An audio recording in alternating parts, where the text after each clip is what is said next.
Assalamualaikum Bala Muda, bertemu lagi dengan saya Hamidullah Mahmud. Kalau kemarin kita bercerita atau membicarakan tentang kenapa kita perlu belajar tafsir walaupun telah ada terjemahan di tengah-tengah kita. Nah, saat ini kita akan membahas tentang Al-Quran dan toleransi beragama. Bala Muda yang saya hormati, sebelum kita bicara tentang ayat-ayat yang berbicara tentang toleransi beragama, ada baiknya kita terlebih dahulu menjelaskan apa itu makna toleransi. Toleransi berasal dari bahasa Latin yang secara bahasa dia terambil dari kata tolerare yang artinya sabar terhadap sesuatu. Secara istilah dia dapat diartikan sebuah sikap manusia yang saling menghormati, saling menghargai dalam batasan-batasan tertentu.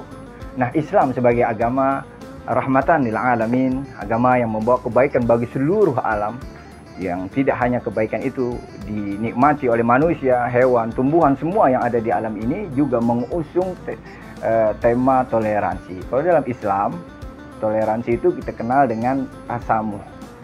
Nah, tasamuh secara bahasa itu artinya murah hati, ya, atau lapang dada, atau dapat dikatakan secara istilah tasamuh itu adalah sikap yang lapang untuk menerima perbedaan yang ada di antara manusia, ya, dengan tetap menjaga batas-batas yang digariskan oleh Islam, baik perbedaan itu menyangkut perbedaan pendapat, keyakinan, agama, dan lain sebagainya. Nah, Bala Muda yang dirahmati Allah Subhanahu wa Ta'ala, jadi toleransi kalau menurut saya adalah merupakan salah satu akhlakul karimah, yaitu akhlak yang terpuji yang diwujudkan dengan sikap saling menghormati, menghargai perbedaan yang merupakan sunnatullah, perbedaan yang merupakan keniscayaan yang kita hadapi, ya, dengan saling menjaga, ya, saling tidak mengganggu kepercayaan dan keyakinan masing-masing. Nah, Bala Muda yang dimuliakan Allah Subhanahu wa Ta'ala, lalu kalau kita bicara tentang Islam dan toleransi beragama, maka ada satu ayat yang barangkali Bala Muda ini hafal semuanya, yaitu surat Al-Kafirun, ya, ayat 6, di mana Allah Subhanahu wa Ta'ala berfirman, lakum dinukum waliyadin, yaitu bagimu agamamu dan bagiku agamaku. Pada ayat ini Allah Subhanahu wa Ta'ala paling tidak menitipkan dua pesan. Yang pertama, bahwa tidak ada kompromi dalam hal mencampur adukan agama.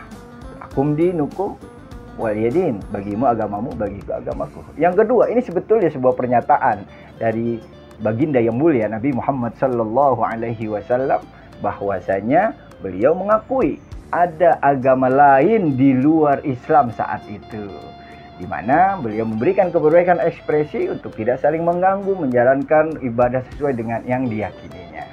Nah, Bala Muda yang dimuliakan Allah Subhanahu wa Ta'ala, sekarang kita mulai coba mengambil salah satu contoh ayat yang lain, ya, tentang toleransi beragama ini. Nah, seperti saya jelaskan kita jelaskan di awal tadi, bahwa di dalam Islam kata toleransi identik dengan tasamuh. Nah, kalau kata tasamuh ini kita cari di Al-Quran memang tidak ada, Bala Muda. Ya, yang ada kita temukan itu di dalam hadis, di mana Rasulullah SAW pernah bersabda, inni ursiltu ilal hanafiyatis samhah. Sungguhnya aku diutus oleh Tuhan untuk menegakkan, menebarkan toleransi di antara manusia. Namun demikian, walaupun tidak ada kata yang secara spesifik bermakna tasamuh atau toleransi di dalam Al-Quran, namun jelas dan nyata di dalam Al-Quran, ratusan ayat itu memuat tema-tema tentang toleransi, tolong menolong, saling menghargai, ya, dan lain sebagainya. Nah, jadi dari sini jelas bahwa Al-Quran sebagai kitab suci yang kita muliakan secara nyata, ya, mengumandangkan nilai-nilai toleransi dalam ajarannya. Karena memang ajaran pokok agama Islam itu kan ada dua.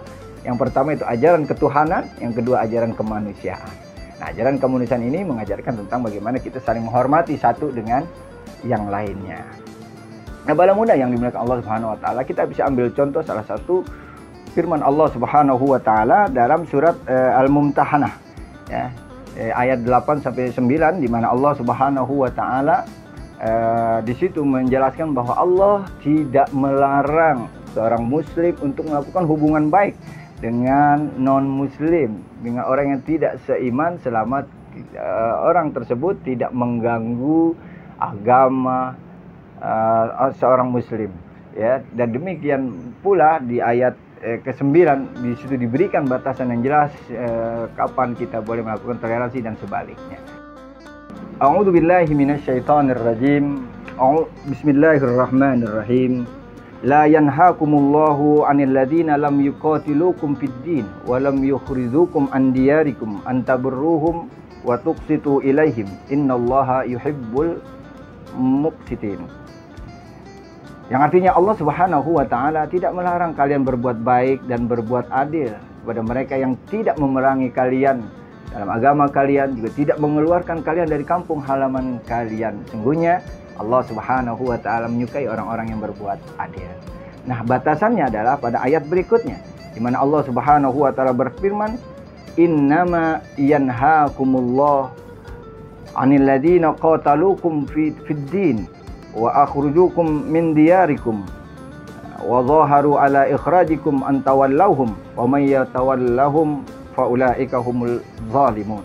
Sungguhnya Allah Subhanahu wa taala itu melarang kalian berteman akrab dengan orang yang memerangi agama kalian, yang mengeluarkan kalian dari kampung halaman kalian, dan orang-orang yang membantu orang lain untuk dikeluarkan dari kampungnya. Ya, bang, siapa yang menjadikan mereka teman akrab, maka mereka itulah orang-orang yang zalim. Nah, bala muda yang dimuliakan Allah Subhanahu wa taala, dalam tafsir Al-Waziz dijelaskan bahwa Allah dalam ayat ini tidak melarang seorang muslim untuk melakukan kebaikan dan keadilan, karena kebaikan dan keadilan itu bersifat universal, dilakukan oleh siapa saja dan untuk siapa saja. Ya, kemudian juga terutama mereka yang tidak mengusik keagamaan kita atau agama kita, juga tidak mengeluarkan kita dari kampung halaman kita, karena kita beriman kepada Allah Subhanahu wa taala. Wallahu yuhibbul muqsitin. Dan Allah menyukai orang-orang yang berbuat adil, baik adil terhadap dirinya maupun terhadap orang lain. Nah, jamaah atau bala muda yang dimuliakan Allah Subhanahu wa taala, batasannya adalah ya ketika orang itu melakukan ancaman, intimidasi. Nah, orang-orang seperti ini tidak perlu kita jadikan teman akrab karena akan membahayakan hidup kita. Dalam sebuah riwayat dijelaskan atau dikisahkan bahwa Imam Ibnu Hanbal menceritakan bahwa Abdullah bin Zubair itu mengatakan atau menceritakan suatu saat datang ke Madinah dari Mekah Qutaibah binti Abdul Uzza, yaitu istri daripada Abu Bakar Siddiq sebelum masuk Islam, si istrinya ini, sebelum dia masuk Islam. Nah, saat itu Qutaibah ingin menemui anaknya, yaitu Asma binti Abu Bakar.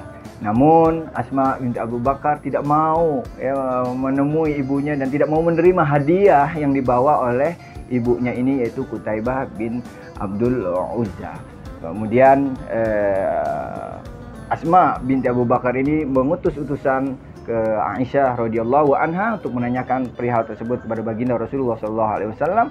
Kemudian turunlah ayat Al-Mumtahanah ayat 8 dan 9 ini yang membolehkan untuk membolehkan berhubungan baik dengan orang yang tidak seiman. Akhirnya Asma pun menerima kunjungan ibunya, menerima hadiah-hadiah yang diperolehnya. Nah, bala muda yang dimuliakan Allah Subhanahu wa taala, ayat ini adalah sebuah prinsip dan dasar utama bagi kita orang-orang yang beriman, bagaimana berhubungan dengan orang yang di luar keyakinan kita dalam sebuah negara dengan prinsip saling menghormati, menghargai, tidak saling mengganggu. Terima kasih para muda, mudah-mudahan kita menjadi umat pemuda yang toleran dan jauh dari sikap intoleran. Wabillahi taufiq wal hidayah. Assalamualaikum warahmatullahi wabarakatuh.